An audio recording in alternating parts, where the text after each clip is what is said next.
Well, I I say this every single time. I probably oversay it. You probably could do a tape recorder of all the times I say this, but I do really am blessed that I get to teach the kids over in the other classroom during Sunday school for junior church, and also for the teens. Pastor would understand this. So many of you guys, I don't know if you really would truly understand what it's like getting a lesson going. It forces you to actually do a little bit more investigation, and then you're just like your eyes are open, like, wow, I never got that. And so many times when we read over the Bible, we just kind of peruse. It's not that we're trying to take it to heart, but we really don't do more investigation on the Bible. And so it's sometimes when you actually are trying to do a message, you're like, well, why does the Bible say this? And then you go through and start researching some of the history, and it's so amazing, and I do love it. I've learned so much of the Bible teaching the kids, and I've enjoyed so much of it as well. This Sunday we were talking about the major victory in Joshua chapter 10. That's where we're going to be in Joshua chapter 11. But I like to give a little bit of, and I tell the kids the story before the story, but I like to give a little bit of kind of an idea of what's going on just before the spot that we're at today. So in this spot, you probably remember as a kid the stories of the people coming in with moldy bread and tattered clothes and holes in their shoes, and they're like, oh, we're from a very far land. Turns out they're next door neighbors, just because they wanted to have peace, and they didn't want to be at war with Israel. They went ahead and deceived Israel. And these people got under attack. Israel came and helped them, and they defeated the enemy. Well, the Bible talks in chapter 11 now, and it came to pass when Jabin, king of Hazor, had heard these things. So we're talking about the battle previous. Maybe a week went by, 2 weeks. We really don't know how long. News travels fast. And this is major news that Israel just went up and completely defeated all of these armies.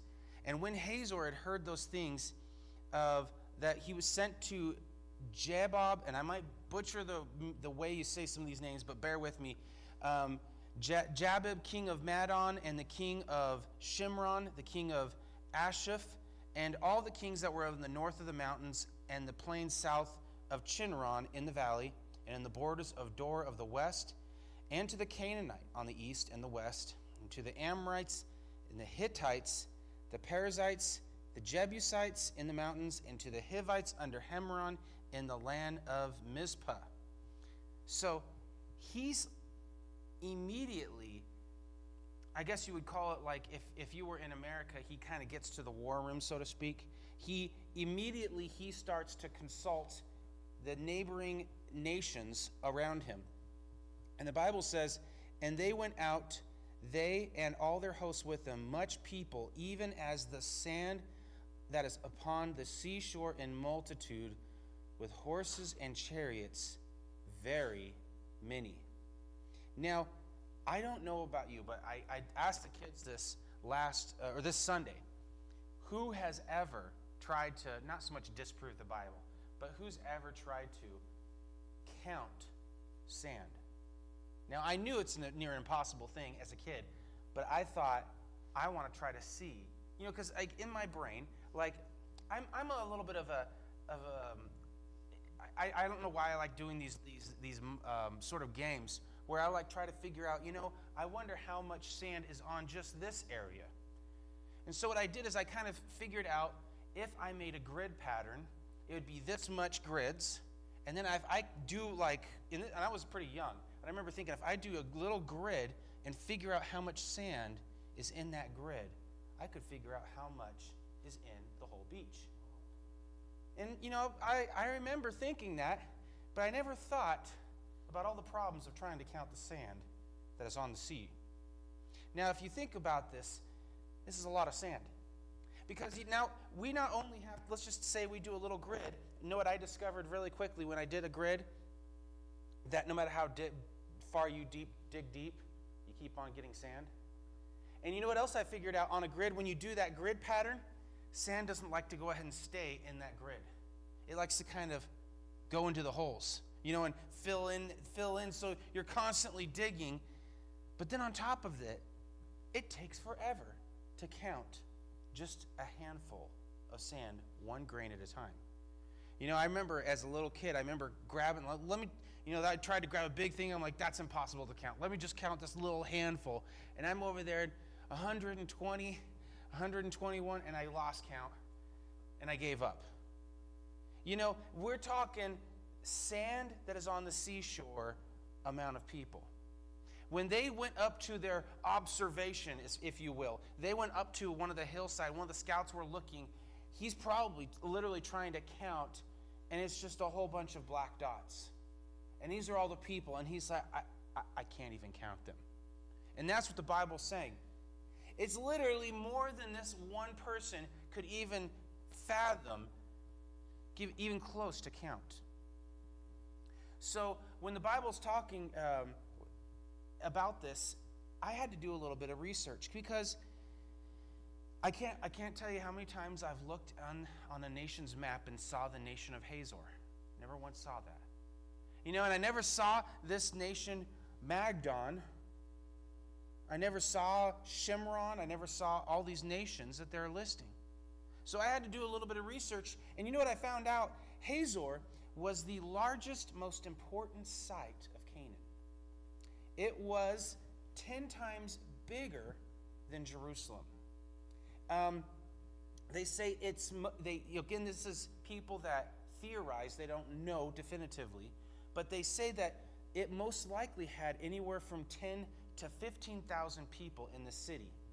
That city itself, and now this is the walled city of Hazor. Now we've got to remember, when they had a walled city, they also had area outside the wall. This is just the walled portion, the walled protection of the city was 200 acres, which is a huge amount to wall, to protect. So this is a massive city. Now, the Bible says that he sent all of these other nations and told him to come fight. So Hazor is essentially what you would mostly kind of consider the capital of all of these people, and they take orders. So Hazor, we find, recruits more than 14 kings, because he actually lists and the kings of the plains and the kings of this, so there's more than one. So Hazor, the king of Hazor, Jabin, gets at least 14 kings, probably more, to come fight Israel. When they show up, they are what the Bible says as the sand upon the seashore. Verse number 5, when all these kings were met together, they came and pitched together at the waters of Merom to fight against Israel. Now, let's go one more verse here. And the Lord said unto Joshua, be not afraid of them, for tomorrow about this time will I deliver them all up slain before Israel. Thou shalt hoe their horses and burn their chariots with fire. God counsels Joshua, but we see specifically here, he's going to tell him the outcome of the battle, which is quite significant. We're looking at very bad odds for Israel. Israel did not have chariots. Israel did not have a lot of horses. Yeah, they probably had a few, but they weren't known of having their strength of a chariot and a horse. So it would be like today, we're going to go ahead and battle a small village, America, bring in their aircrafts and their tanks, and everybody's like, yes, we're going to fight America with our rifles. That would be about the comparison. I mean, how are we going to stand up against aircraft? Well, we got rifles. We'll shoot them out of the sky with it. I mean, literally, that's the comparison. You think that's ridiculous, but that's the comparison. We're going to go ahead. I have a Glock, and I'm going to use my Glock, and I'm going to go charge at that tank, and I'm going to take out that tank with my little Glock. That's about the comparison of Israel versus Hazor. I mean, you're not going to stand. It defies logic to go ahead and attack. But what does God say? God says, I've already delivered them. In God's eyes, he's already fought the battle. He already knows how it's going to work out. And he says, don't be afraid. I have already fought that battle. Well, we find right here in verse number 7, Joshua came and all the people of war with him against the waters of Merom. Suddenly they fell upon them. And the Lord delivered them into the hand of Israel, who smote them, and chased them unto great Zidon and Mesphramim, and unto the valley of Mizpah eastward. And they smote them until they left them none remaining. Well, let's go ahead and stop right there for just a second, because I got to tell you, sometimes it's hard to trust God. God already tells them what's going to happen. You've got to trust me, but then at the same time, they're a little bit scared. I mean, if I had to ask you, seriously, raise your hand and tell me, have you ever been scared to follow Christ? Let's be honest, we've probably all had those moments where God says, hey, I need you to do this, and you're like, God, I don't want to do that. I'm too scared. God, I don't want to trust. I trust you, I love you, but God, I don't want to do that. That's scary. That's terrifying. And in this area of Joshua, I can imagine he's in the same boat. He's like, God, I'll trust you. I'll do anything you want me to do, but God, I'm scared.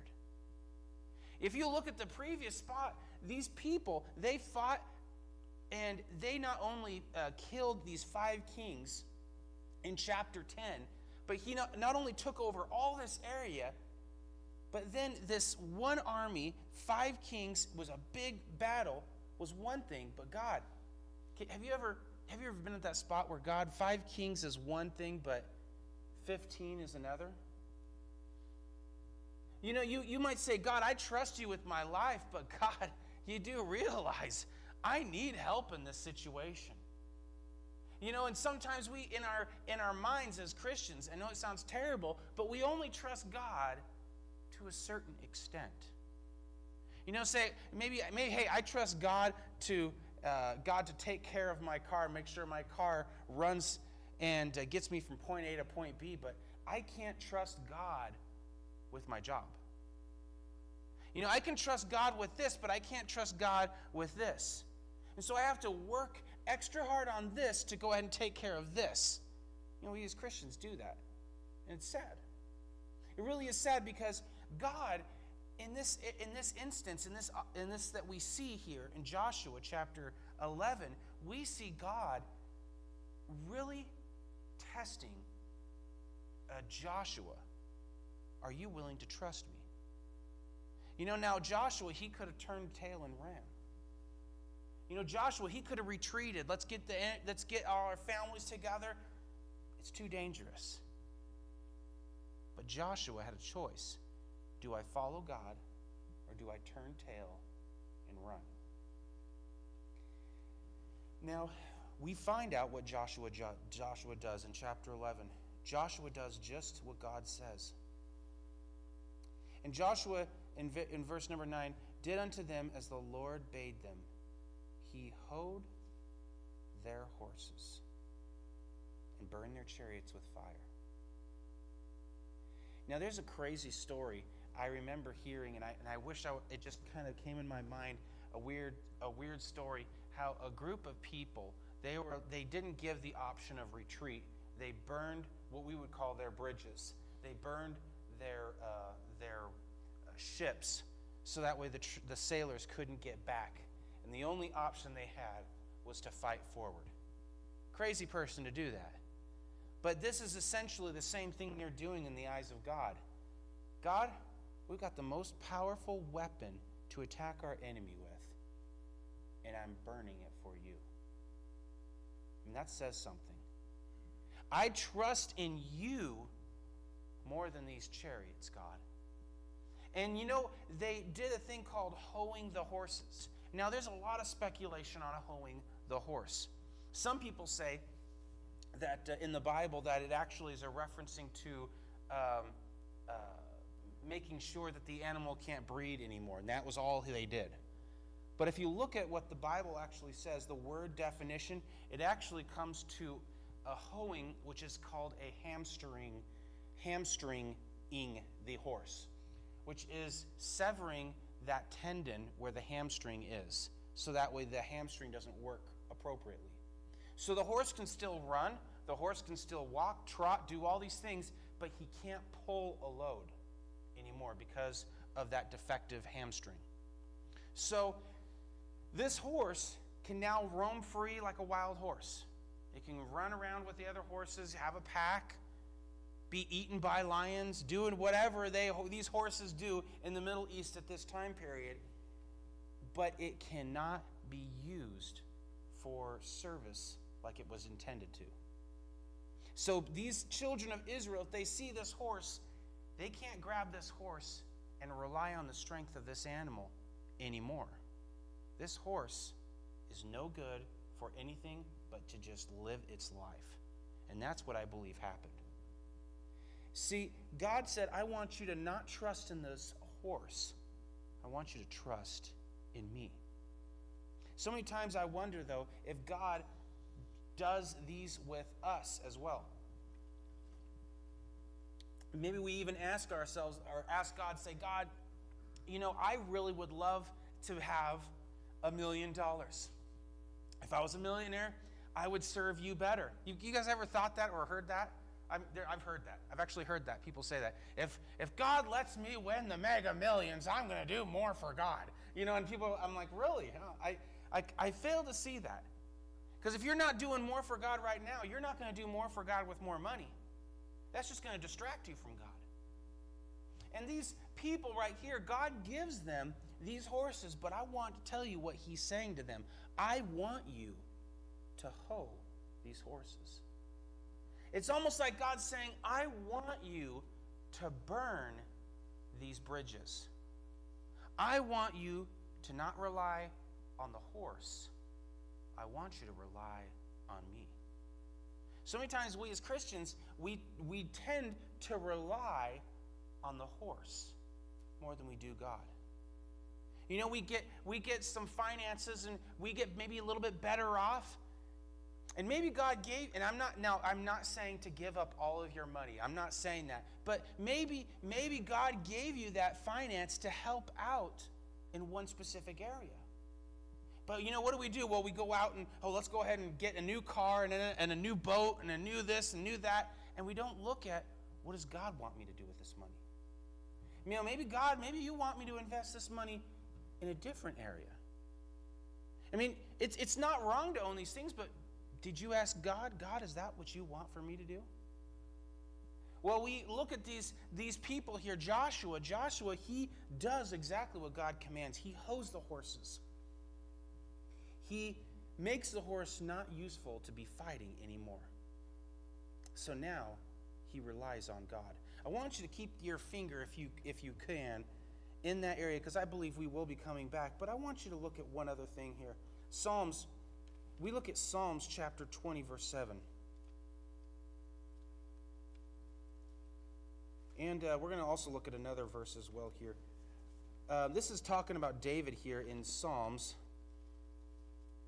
For you that have not used the Bible too much, that would be Psalms.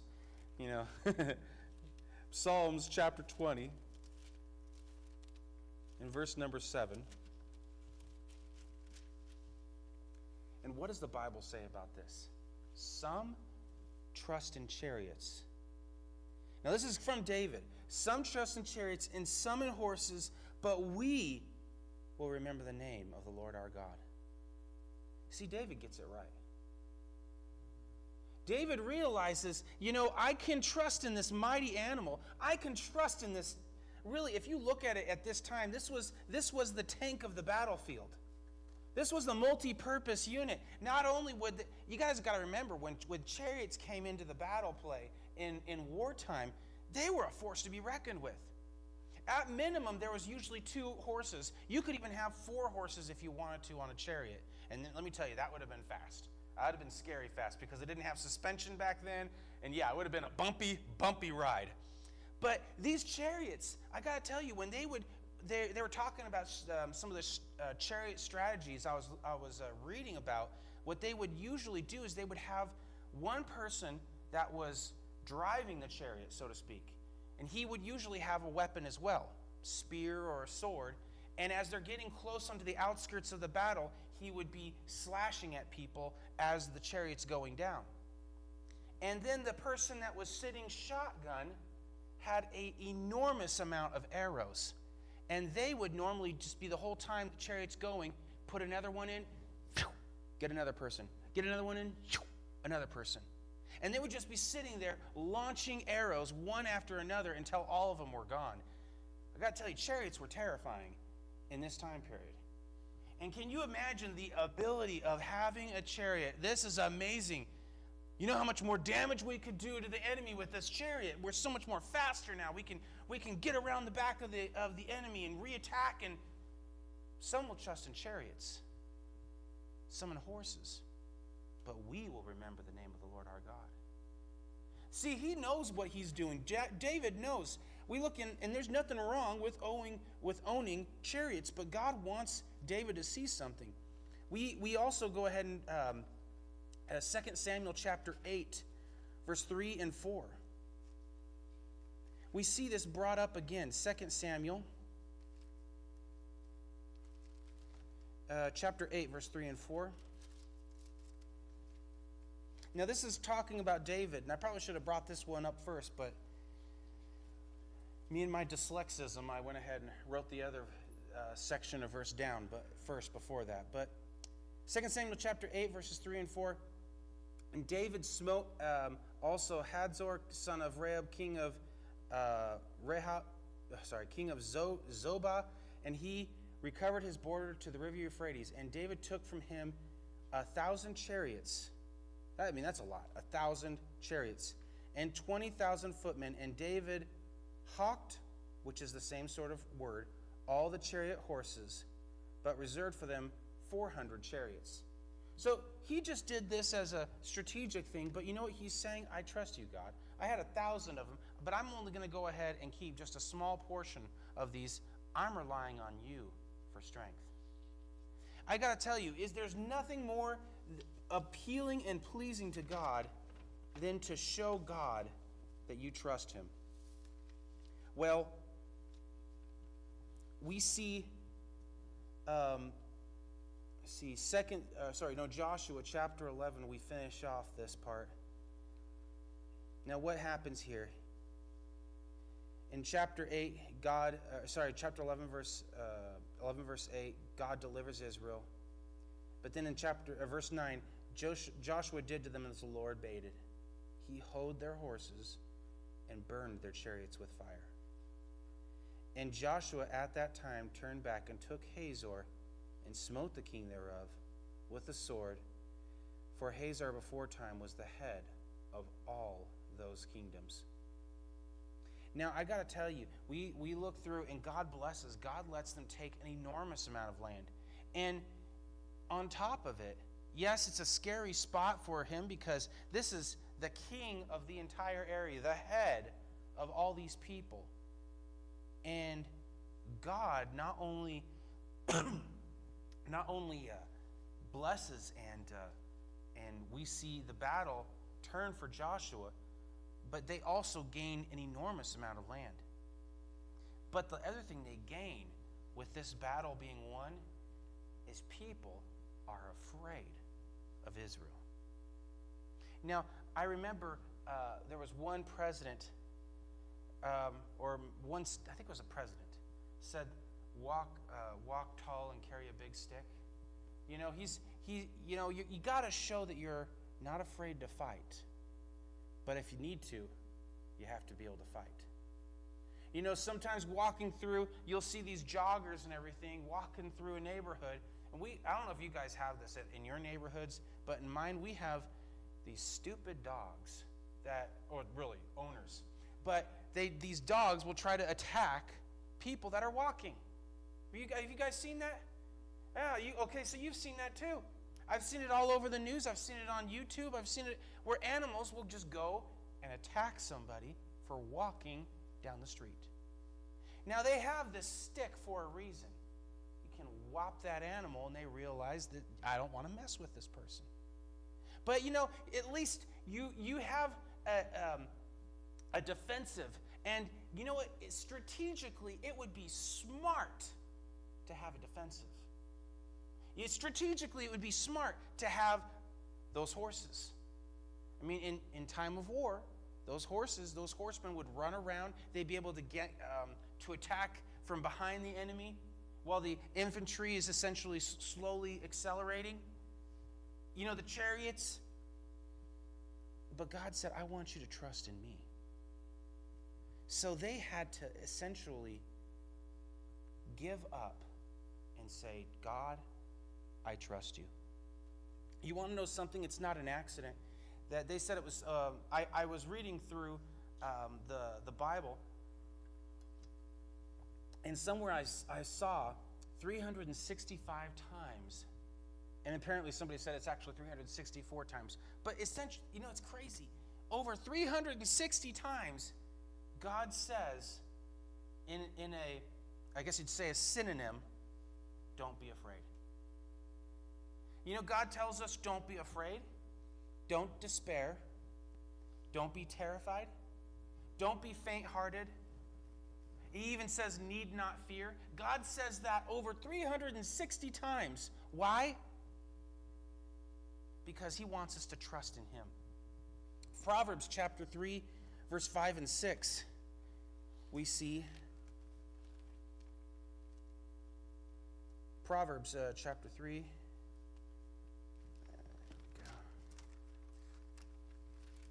I should have warned you that we're going to be turning around the Bible a little bit today.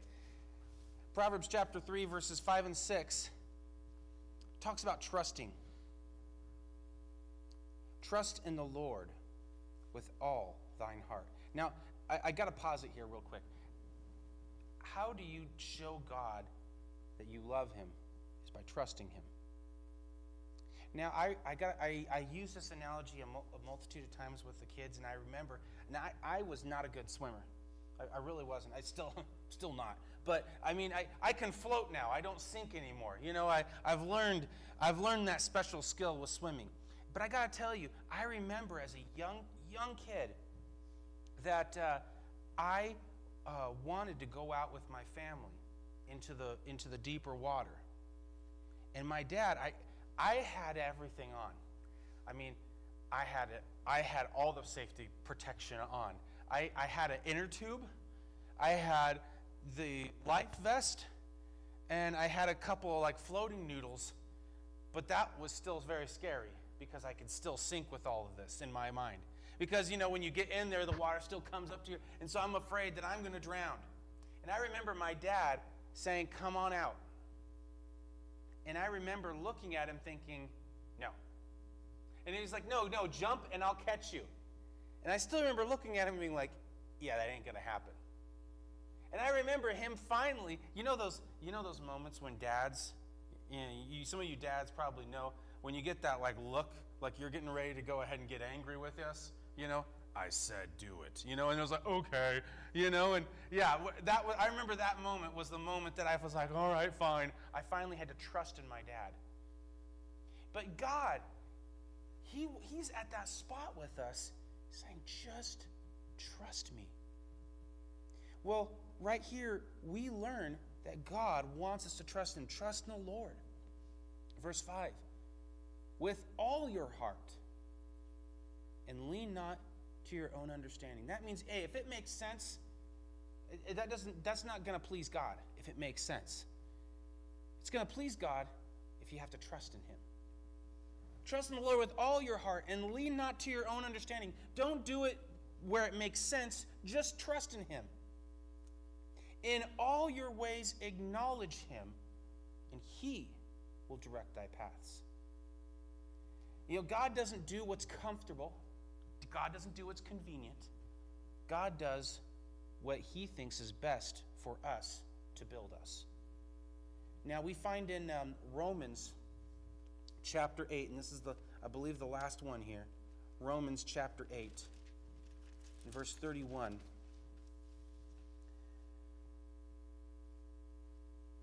Romans chapter 8.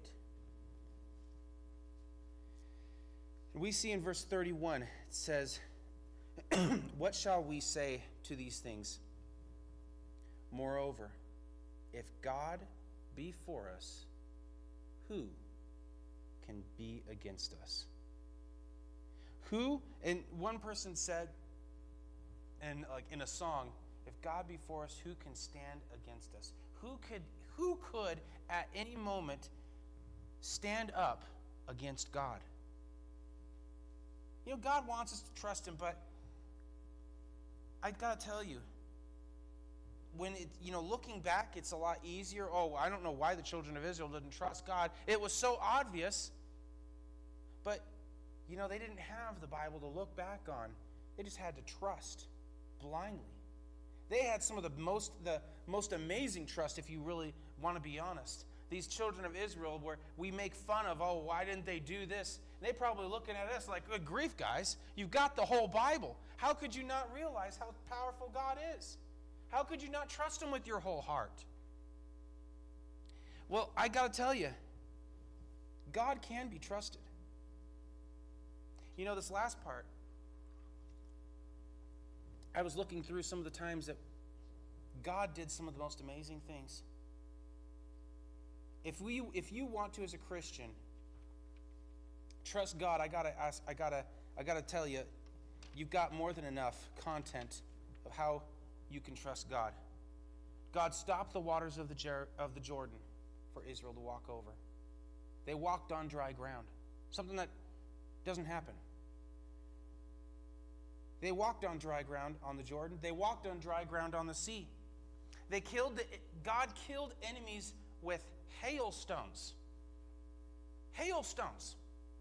The part in the previous spot that we looked at, they were running away from Israel, and God killed more of them with hailstones than those that died from the sword. I love that part. I mean, that part of the Bible is so cool. God's like, nope, I'm not done with you yet. And he just throws down a whole bunch of stones and kills all these people. God kills them with hailstones. He cures the incurable diseases. God cast out the demons. God calmed the storms, stopped the earth from spinning. You don't believe me? I can tell you these references. He stopped the earth from spinning so that way Israel could defeat the last of these people. God provided manna to feed the masses. And God brought water out of a rock so that way people could drink. He saved his chosen people from being slaughtered in Esther, and he judged them through their enemies in Babylon. God had Israel yell and Jericho's walls fall over. I never once have thought, here's how we're going to defeat this nation. We're going to walk around it, and then we're all going to yell. It doesn't make any sense. But God did it. God had 32,000 of Gideon's army with no weapons kill the Midianites, which were over 4 times as big as them. So who do we trust in? Do we trust in our might, our money, our knowledge as Christians? Or do we, like David and Joshua, not trust in our might and our abilities, but say, God, we trust in you? I can't make that decision up for you. I really can't. I wish I could. I'd be like, hey, let's do this. Let's all follow. But you have to make up your own decision. Are you saying, God, I have this part of my life and I don't want to give it up? I'm holding on to it. This is mine. I challenge you. Get whatever you're holding back from God, surrender it today. God has the ability of taking what you don't surrender. But what I challenge you more so is, do you have something that's holding you back from God? Remove it from your life. I remember as a young man, when I was in college, that somebody preached a very similar message. And it was my moment that I remember thinking, you know what? If I want to follow Christ, I've got some trash that I don't need. Some stuff that's going to just, when I get back home, it's going to bring me back down, and I need to remove it out of my life. You know, I did. I got to tell you, I did, and I am so glad I did. The devil wanted me to not hoe that horse. He wanted me to not hamstring that animal. He wanted me to keep it. Hey, you might want this. You might need this. But God said, trust me. Now, guys, I gotta tell you, I cannot make a decision for you, but I can implore you.